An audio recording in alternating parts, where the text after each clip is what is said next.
সাম্য হত্যার বিচার দাবিতে ঢাকা বিশ্ববিদ্যালয়ে দিনভর বিক্ষোভ, কালো ব্যাজ ধারণ করে ছাত্র দলের অবস্থান কর্মসূচি, উপাচার্যের পদত্যাগ দাবি। বিশ্ববিদ্যালয়ে বিগত 9 মাসে দুইটি খুন হয়েছে, প্রশাসনের অবিলম্বে পদত্যাগ দাবি করছে। সোশ্যাল মিডিয়ায় একটি গুপ্ত সংগঠন রয়েছে, সংঘবদ্ধভাবে এর বিরুদ্ধে অপপ্রচার চালাচ্ছে। সাম্যের হত্যাকাণ্ডের সাথে যারা জড়িত তাদেরকে সবাইকে গ্রেপ্তার করে আইনের আওতায় নিয়ে আসার অনুরোধ জানাচ্ছি। ঢাবি শিক্ষার্থী হত্যার পেছনে রাজনৈতিক কারণ দেখছেন বিএনপি নেতা রিজভী। ক্যাম্পাস হবে শান্তি, ক্যাম্পাসে এইখানে থাকবে শান্তির পতাকা, সেইখানে কেন রক্তপাত? নিশ্চয়ই এর পেছনে কোন রাজনৈতিক কারণ আছে। দেখছিলেন প্রধান শিরোনাম, রাত 11টার সময় সঙ্গে আছি আমি গোলাম রাব্বি। এবার অন্যান্য শীর্ষ সংবাদ। 2 দিন ধরে সড়কে জগন্নাথ বিশ্ববিদ্যালয় শিক্ষার্থীরা। আবাসন ভাতা, বাজেটে বরাদ্দ বাড়ানো সহ 4 দফা আদায়ে ক্যাম্পাস শাটডাউন ঘোষণা আন্দোলনকারীদের।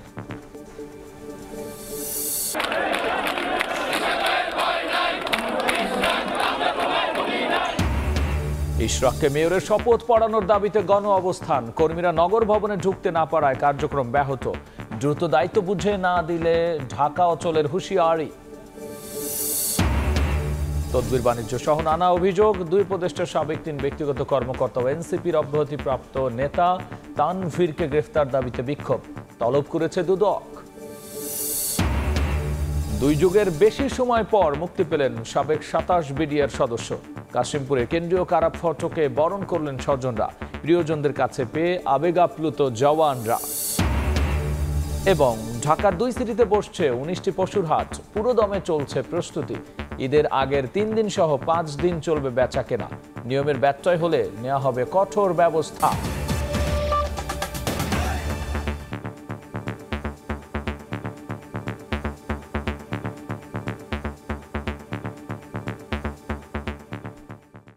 সাম্য হত্যার বিচার দাবিতে দিনভর উত্তাল ছিল ঢাকা বিশ্ববিদ্যালয় ক্যাম্পাস। কালো ব্যাজ ধারণ করে অবস্থান কর্মসূচি পালন করেছে ছাত্রদল। ক্যাম্পাসের নিরাপত্তা নিশ্চিতে প্রশাসন ব্যর্থ হয়েছে এমন অভিযোগ তুলে ভিসির পদত্যাগও চেয়েছেন নেতাকর্মীরা।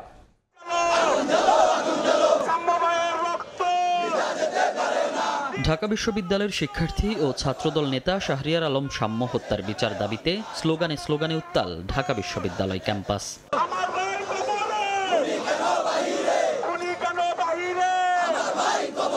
উপাচার্যের পদত্যাগ ও ক্যাম্পাসে নিরাপত্তা নিশ্চিতের দাবিতে ছাত্রদলের নেতাকর্মীরা বৃহস্পতিবার সকাল থেকে জড়ো হন ভিসি চত্বরে। তাদের অভিযোগ, ক্যাম্পাসে নিরাপত্তা দিতে প্রশাসন ব্যর্থ হয়েছে। ভিসি তার দায়িত্বশীল জায়গা থেকে ছাত্রদের নিরাপত্তা দিতে ব্যর্থ হয়েছেন। আমরা আজকে এই জায়গায় এসে সমবেত হয়েছি ভিসির পদত্যাগের দাবিতে। আমরা চাই প্রশাসনের কাছে সঠিক তদন্তের মাধ্যমে যারা আমাদের ভাইকে হত্যা করেছে তাদেরকে অবিলম্বে ধরে আদালতে সোপর্দ করতে হবে। কর্মসূচিতে যোগ দিয়ে ছাত্রদল নেতারা বলেন, বারবার জানানোর পরও সোহরাওয়ার্দী উদ্যান ও ক্যাম্পাস নিরাপদ করতে কোনো কার্যকরী পদক্ষেপ নেয়নি বিশ্ববিদ্যালয় প্রশাসন। এই ঢাকা বিশ্ববিদ্যালয় অনিরাপদ অবস্থায় পরিণত হয়েছে। এই ঢাকা বিশ্ববিদ্যালয়ে বিগত 9 মাসে দুইটি খুন হয়েছে। আমরা সেই প্রশাসনের অবিলম্বে পদত্যাগ দাবি করছি। আগামীতে কখনো যেন একজন শিক্ষার্থী আর এ ধরনের অনাকাঙ্ক্ষিত কোনো ঘটনার শিকার না হয়, সে বিষয়ে দৃষ্টান্তমূলক পদক্ষেপ গ্রহণ করার জন্য অনুরোধ জানাচ্ছি। সাম্য হত্যার বিচারের দাবিতে যেভাবে আমরা রাজপথে থাকবো, যেভাবে নিরাপদ ক্যাম্পাসের দাবিতে আমরা রাজপথে থাকবো, ঠিক একইভাবে সারা বাংলাদেশে এই ছাত্রলীগের বিচারের দাবিতে আবারও মার্চ ফর জাস্টিস কর্মসূচি পালন করবো আমরা। এদিন শাহরিয়ার আলম সাম্য হত্যাকাণ্ডে শোক প্রকাশ করে অর্থ দিবস, ক্লাস পরীক্ষা স্থগিত রাখে বিশ্ববিদ্যালয় প্রশাসন। এদিকে সোহরাওয়ার্দী উদ্যানকে শিক্ষার্থীদের জন্য নিরাপদ করার লক্ষ্যে অভিযান পরিচালনা করে বিশ্ববিদ্যালয় প্রশাসন ও সিটি কর্পোরেশন। টিএসসি সংলগ্ন গেট বন্ধের কার্যক্রম সহ উচ্ছেদ করা হয় ভেতরে থাকা বেশ কিছু দোকানপাট। মনির হোসাইন, সময় সংবাদ, ঢাকা। সাম্য হত্যার পেছনে রাজনৈতিক কারণ আছে বলে দাবি করেছেন বিএনপির জ্যেষ্ঠ যুগ্ম মহাসচিব রুহুল কবির রিজভী। দুপুরে প্রেস ক্লাবের সামনে এক মানববন্ধনে তিনি এই কথা বলেন। অনেক চক্রান্ত ষড়যন্ত্র চলছে, অনেক কিছু ঘটনা হচ্ছে। আপনারা কি সেই দিকে না তাকিয়েই এইখানে আপনাদের মতো করে দেশ চালাবেন? কিন্তু ওই যে ফ্যাসিবাদের পতন হয়ে পালিয়ে গেছে, তাদেরকে মদত দেওয়ার অনেক শক্তি রয়েছে যারা দিচ্ছে। সুতরাং ডানে বামে সব দিকে তাকিয়ে যথাযথভাবে দেশ শাসন করুন, না হলে কেউ রক্ষা পাবেন না। কোনো বিশেষ রাজনৈতিক দল বা কোনো আদর্শকে প্রতিষ্ঠিত করতে গেলে আপনারা কিন্তু জনগণ ধরে ফেলবে। আপনারা জানি না কাদের প্রতিনিধিত্ব করছেন। 4 দফা আদায়ে অনড় অবস্থানে জগন্নাথ বিশ্ববিদ্যালয়ের শিক্ষার্থীরা। আবাসন ভাতা, বাজেটে বরাদ্দ বৃদ্ধি, সব প্রকল্পে অগ্রাধিকার ও বুধবারের হামলার বিচার দাবিতে রাজধানীর কাকরাইলে অবস্থান কর্মসূচি পালন করছেন তারা।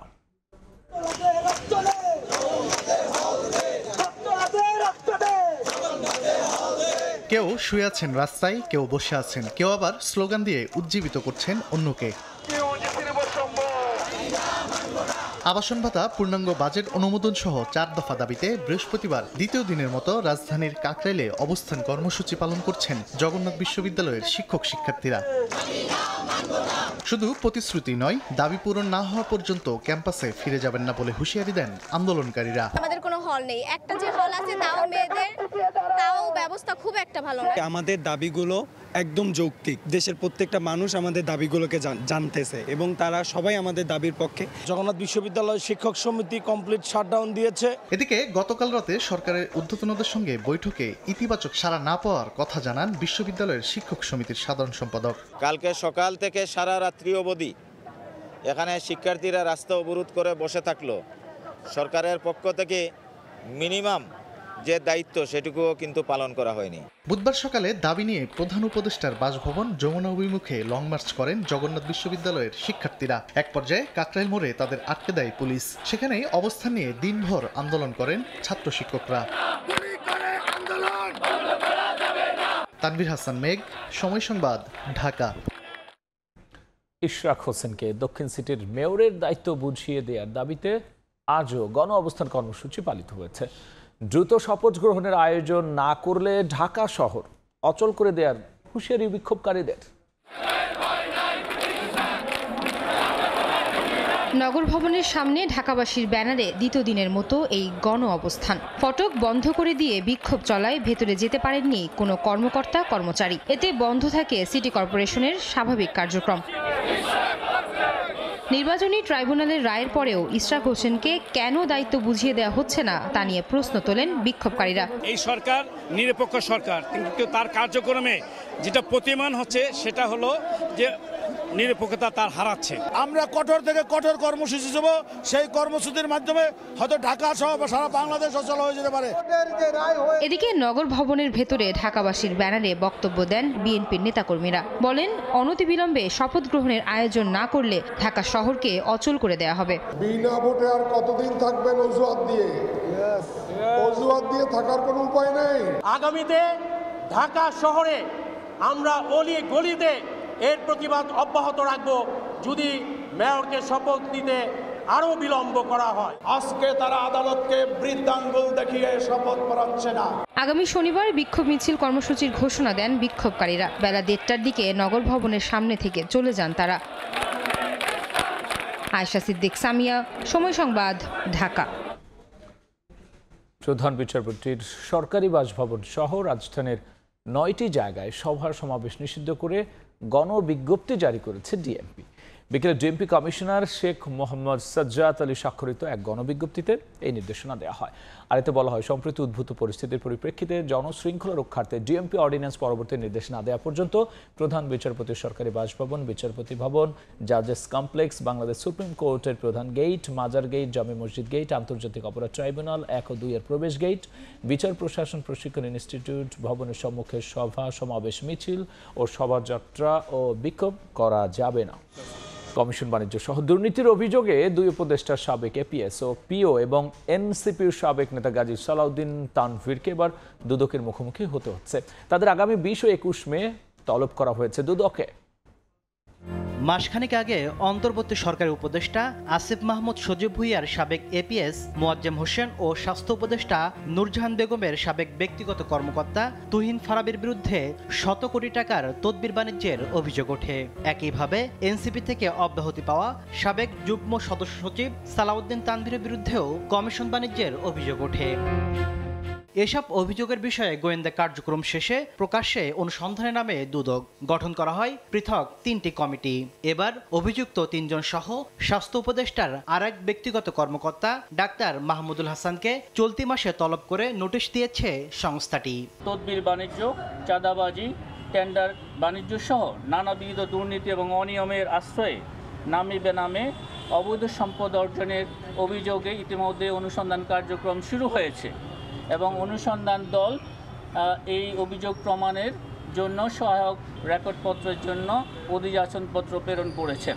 দুর্নীতির অভিযোগ ওঠা এসব ব্যক্তিদের বিরুদ্ধে অনুসন্ধানের দৃশ্যমান অগ্রগতি ও গ্রেফতারের দাবিতে বাংলাদেশ যুব অধিকার পরিষদ দুদক কার্যালয়ের সামনে বিক্ষোভ করে। তবে সংস্থাটি মহাপরিচালক বলছেন চাপ প্রয়োগ করে নয়, দুদকের প্রতি আস্থা রাখার আহ্বান জানান তিনি। এই বিষয়ে আমাদেরকে চাপ প্রয়োগ করার কোনো প্রয়োজন নেই, এটা আমরা প্রত্যাশা করি না। আমাদের উপর দয়া করে আস্থা রাখুন। অবশ্যই আপনারা সেই দৃশ্যমান আমাদের অনুসন্ধান তদন্তের দৃশ্যমান ফলাফল আপনারা জানতে পারবেন। এদিকে ঋণের নামে 404 কোটি টাকা আত্মসাতের অভিযোগে ন্যাশনাল ব্যাংকের পরিচালনা পর্ষদের সাবেক সদস্য পারভীন হক শিকদার, রণহক শিকদার সহ 16 জনের বিরুদ্ধে মামলা করেছে দুদক। তাসলিম তৌহিদ, সময় সংবাদ, ঢাকা। দেশের গণমাধ্যমে গত 9 মাসে অভূতপূর্ব স্বাধীনতা ভোগ করেছে বলে জানিয়েছেন প্রধান উপদেষ্টা প্রেস সচিব শফিকুল আলম। বলেছেন এ সময়ের তথ্য মন্ত্রণালয় গণমাধ্যমে কোনো বাধা দেয়নি। দুপুরে জাতীয় প্রেস ক্লাবে গণঅভ্যুত্থান পরবর্তী গণমাধ্যমের হালচাল শীর্ষক সেমিনারে শফিকুল আলম বলেছেন সরকার চায় স্বাধীন মত প্রকাশের জন্য গণমাধ্যম প্রাতিষ্ঠানিক রূপ পাক। 266 জন সাংবাদিকের বিরুদ্ধে হত্যা মামলা প্রসঙ্গে প্রেস সচিব বলেন নিরপরাধ কাউকে হয়রানি করা হবে না। সংবিধান আপনি ইসলাম বা ধর্মনিরপেক্ষতা, বাংলাদেশের মিডিয়া গত 9 মাসে আনপ্রেসিডেন্টেড ফ্রিডম উপভোগ করছেন, অথচ ওই সময় একদিনের নোটিশে আমার দেশ বন্ধ করে দেওয়া হয়েছে, দিগন্ত টিভি বন্ধ করে দেওয়া হয়েছে, ইসলামী টিভি বন্ধ করে দেওয়া হয়েছে। আমরা এই গভর্নমেন্ট কোনো নিউজ আউটলেট বন্ধ করেনি। আমাদেরকে নিয়ে যত কঠিন জার্নালিজম আছে করেন, আমরা মাইন্ড করি না। আমরা চাই দেশে মিডিয়া ফ্রিডমটা ইনস্টিটিউশনালাইজ হোক, সবাই কথা বলার রাইটটা পাক। আগামী কয়েক মাসে 1 থেকে 1.5 লাখ শ্রমিক নিতে পারে মালয়েশিয়া। শ্রমিক নেওয়ার ক্ষেত্রে দেশটি বাংলাদেশকে প্রাধান্য দেবে বলে জানিয়েছেন প্রবাসী কল্যাণ ও বৈদেশিক কর্মসংস্থান উপদেষ্টা ডক্টর আসিফ নজরুল। জানান যেতে না পারা 17,000 শ্রমিকের মধ্যে 7,926 জনের নাম চূড়ান্ত করেছে মালয়েশিয়া। আগামী কয়েক মাসে মালয়েশিয়া 1 থেকে 1.5 লক্ষ বিদেশি শ্রমিক নিতে পারে। তো আমাদেরকে মালয়েশিয়ার যে ইন্টেরিয়র হিউম্যান রিসোর্স মিনিস্টার আছে উনি আশ্বস্ত করেছেন লোক দেওয়ার ক্ষেত্রে বাংলাদেশকে সর্বোচ্চ অগ্রাধিকার দেওয়া হবে। বাংলাদেশ থেকে সবচেয়ে বেশি লোক নেবেন ওনারা। প্রথম ব্যাচ হিসাবে 7,926 জনের তালিকা ওনারা চূড়ান্ত করেছেন। সিকিউরিটি গার্ড আছে বা কেয়ার গিভার আছে বা নার্স আছে, বাংলাদেশ থেকে নেওয়া যায় নাকি, স্কিল্ড ওয়ার্কফোর্স নেওয়া যায় নাকি, ওনারা আগ্রহ দেখিয়েছেন। পিলখানা হত্যা বিস্ফোরক মামলায় জামিন পাওয়া সাবেক 27 বিডিআর সদস্য কাশিমপুর কেন্দ্রীয় কারাগার থেকে মুক্তি পেয়েছেন। সকাল 10টায় কারাগার থেকে বের হন তারা। শেষ হলো দীর্ঘ 15 বছরের অপেক্ষা। স্বজনকে ফিরে পেয়ে আবেগ আপ্লুত হয়ে পড়েন সাবেক বিডিআর সদস্যরা। 2009 সালে বিডিআর বিদ্রোহের ঘটনায় বিস্ফোরক মামলায় কাশিমপুর কেন্দ্রীয় কারাগার থেকে বৃহস্পতিবার সকালে জামিনে মুক্তি পান 27 জন। এর আগে ভোর থেকেই কারা ফটকে অপেক্ষা করেন স্বজনরা। 2 যুগেরও বেশি সময় পর পরিবারের সদস্যকে কাছে পেয়ে কান্নায় ভেঙে পড়েন তারা। 17 বছর আমরা বিডিআর ভাই ছিল, একসাথে থাকছি, সবাই নির্দোষ, বিডিআর সবাই নির্দোষ। আমি চাই যাতে দ্রুত এই নিউজ সরকার যাতে দ্রুত সবাইকে বের করে দেয়। আমাদেরকে যদি রাষ্ট্র ভালো মনে করে যে না তারা নির্দোষ, রাষ্ট্র যদি মনে করে তাহলে তাদেরকে অ্যাকচুয়ালি মুক্তি দিচ্ছে। কারা সূত্রে জানা গেছে আসামি পক্ষের আবেদনের প্রেক্ষিতে গত সোমবার 40 জনের জামিন মঞ্জুর করেন আদালত। এর পরিপ্রেক্ষিতে মুক্তি পাওয়ার পর সাবেক বিডিআর সদস্যরা উচ্ছ্বাস প্রকাশ করেন। আমার যখন ধুয়ে যায় তখন আমি 9 মাস, আমি নানু বাড়ির মানুষ হয়েছি, এখন 16 বছর পর দেখতেছি আমার আম্মু তো নেই। এর আগে হত্যা মামলায় খালাস পাওয়া 178 জন বিস্ফোরক দ্রব্য নিয়ন্ত্রণ আইনের মামলায় জামিন পেয়েছিলেন। এ নিয়ে একই মামলায় 218 জন জামিন পেলেন। মেহেদী হাসান, সময় সংবাদ, গাজীপুর। রাজধানীতে এবার কোরবানির পশুর হাট বসবে 19টি, এর মধ্যে ঢাকা দক্ষিণ সিটি কর্পোরেশনের 9টি এবং উত্তর সিটির 10টি স্থান নির্ধারণ করে দরপত্র আহ্বান করা হয়েছে। ঈদের আগের 3 দিন সহ 5 দিন চলবে পশু বেচা কেনা, থাকবে পর্যাপ্ত নিরাপত্তা ব্যবস্থা। কোরবানির ঈদের বাকি আছে 1 মাসেরও কম। এরই মধ্যে রাজধানীতে পশুর হাট বসানোর প্রস্তুতি নিয়েছে ঢাকার 2 সিটি কর্পোরেশন। হাট ইজারা দিতে আহ্বান করা হয়েছে উন্মুক্ত দরপত্র। আদালতের নিষেধাজ্ঞায় এবার হাটের তালিকা থেকে বাদ পড়েছে আফতাবনগর এবং মেরাদিয়া পশুর হাট। উত্তর শাহজাহানপুর মৈত্রী সংঘ ক্লাবের খালি জায়গা, সাদেক হোসেন খোকা মাঠের খালি জায়গা সহ দক্ষিণ সিটিতে 9টি হাট বসবে। অন্যদিকে গাবতলী স্থায়ী পশুর হাট এবং বসিলা, মিরপুর, খিলক্ষেত, বাড্ডা সহ উত্তর সিটিতে হাট বসবে 10টি। শান্তি শৃঙ্খলা বজায় রেখে যারা পাবেন, পাওয়ার ক্ষেত্রে খুবই নিউট্রাল থাকবো আমরা। আমাদের কোনো, আমরা তো পলিটিক্যাল পার্টি না। 9টা হাটের বিষয়ে আমাদের ইতিমধ্যে টেন্ডার কার্যক্রম হয়েছে। যেগুলি সরকারি নির্ধারিত মূল্যের পাবো বা তার চেয়ে বেশি হবে, যেগুলি হবে না সেগুলি আমরা সেকেন্ড এবং থার্ড ফেজে যে মূল্যায়ন করার চেষ্টা করব। দ্বিতীয় পর্যায়ের দরপত্রের সময়সীমা বেঁধে দেওয়া হয়েছে 27 মে পর্যন্ত। এরপর সর্বোচ্চ দরদাতাদের চূড়ান্ত করা হবে। নিয়মকানুন মেনে হাট পরিচালনার ক্ষেত্রে কঠোর অবস্থানে থাকবে সিটি কর্পোরেশন। একদম ট্রান্সপারেন্ট ওয়েতে এগুলো হবে, বিডিং হবে। যারা পাবেন তাদের উপরে আমরা কড়াকড়ি নির্দেশনা দিয়ে রাখছি যে ময়লা যেন না করে, রাস্তায় যেন এগুলো না ফেলে। এগুলো তারা যিনি সিলেক্টেড হবেন তারা এইগুলো মেনটেন করে যে হাটগুলো মেনটেন করবেন এবং কোনো অবৈধ হাট আমরা হইতে দিব না। প্রাথমিক পর্যায়ে যে টেন্ডারটা ফ্লোট করেছিলাম সেখানে যে সাবমিশন হয়েছে সেখানে এখন পর্যন্ত আমাদের কাছে কোনো রাজনৈতিক কোনো প্রভাব আমরা অনুভব করি নাই। নির্ধারিত স্থানে হাট পরিচালনা ছাড়াও বর্জ্য ব্যবস্থাপনায় জোর তদারকি করবে নগর কর্তৃপক্ষ। সানবীর রূপল, সময় সংবাদ, ঢাকা। জ্যৈষ্ঠের শুরুর দিনে গুটিজাত আম নামানোর মধ্য দিয়ে রাজশাহীতে শুরু হয়েছে বাজারজাতকরণ। ধাপে ধাপে নামবে অন্যান্য জাত। ফলন বেশি হওয়ায় দাম ভালো পাওয়ার আশা বাগানীদের। এদিকে নির্ধারিত সময়ের আগে পেকে যাওয়ায় সাতক্ষীরার হিমসাগর আম নামানো শুরু হয়ে গেছে। দীর্ঘ পরিচর্যা শেষে বাগান জুড়ে চাষিদের আম নামানোর ব্যস্ততা। জেলা প্রশাসনের বেঁধে দেয়া পূর্ব নির্ধারিত সময় অনুযায়ী বৃহস্পতিবার একযোগে আম নামানো শুরু করেন রাজশাহী আম বাগানীরা। প্রথম ধাপে নামানো হয় গুটি আম। বৃহস্পতিবার থেকে এ আম বাজারজাত করতে পারছেন চাষিরা। রাজশাহীর সবচেয়ে জনপ্রিয় আম হলো হিমসাগর ও ল্যাংড়া, যা পেতে অপেক্ষা করতে হবে আরও কিছুদিন। 20 মে গোপালভোগ, 30 মে হিমসাগর এবং 10 জুন নামানো হবে ল্যাংড়া আম। বাগানীরা জানান, চলতি মৌসুমে বৃষ্টি কম থাকায় আমের আকার খুব বেশি বড় হয়নি, তবে ফলন হয়েছে বেশ ভালো। আমের বৈশিষ্ট্যটা হচ্ছে যে সিজনের একটা অংশ খুব গরম থাকবে, তারপর একটা বৃষ্টি হয়, বৃষ্টি হওয়ার পরে আমের সাইজটা খুব ভালো হয়। তাপমাত্রা বেশি, ওই কারণে আমরা প্রথম থেকেই ছোট। এদিকে জেলা শহরের বানেশ্বর বাজারে বিভিন্ন উপজেলা থেকে আম নিয়ে আসেন চাষিরা। বিক্রেতারা জানান, কাঙ্ক্ষিত ক্রেতা না থাকায় এখনো জমে ওঠেনি আমের বাজার। আম খুব সীমিত আসছে, যেদিন পাকছে সেগুলা ভাঙছে। গোপালভোগ যাচ্ছে 1300, 1400, 1500, 2000 টাকাও যাচ্ছে। এদিকে সাতক্ষীরার হিমসাগর আম নির্ধারিত সময়ের আগেই পেকে যাওয়ায় নামানো শুরু হয়ে গেছে। এর আগে হিমসাগর বাজারজাত করার কথা ছিল আগামী 20 মে। রিমু সিদ্দিক, সময় সংবাদ। 3 দিনের মধ্যপ্রাচ্য সফরে সৌদি আরব ও কাতারের পর সংযুক্ত আরব আমিরাতের আবুধাবিতে পৌঁছেছেন মার্কিন প্রেসিডেন্ট ডোনাল্ড ট্রাম্প। বৃহস্পতিবার আবুধাবির বিমানবন্দরে পৌঁছালে ট্রাম্প ও তার সফর সঙ্গীদের উষ্ণ অভ্যর্থনা জানান আমিরাতের প্রেসিডেন্ট শেখ মোহাম্মদ বিন জায়েদ আল নাহিয়ান। পরে ডোনাল্ড ট্রাম্পকে দেশটির ঐতিহ্যবাহী শেখ জায়েদ গ্র্যান্ড মসজিদ ঘুরিয়ে দেখান আল নাহিয়ান।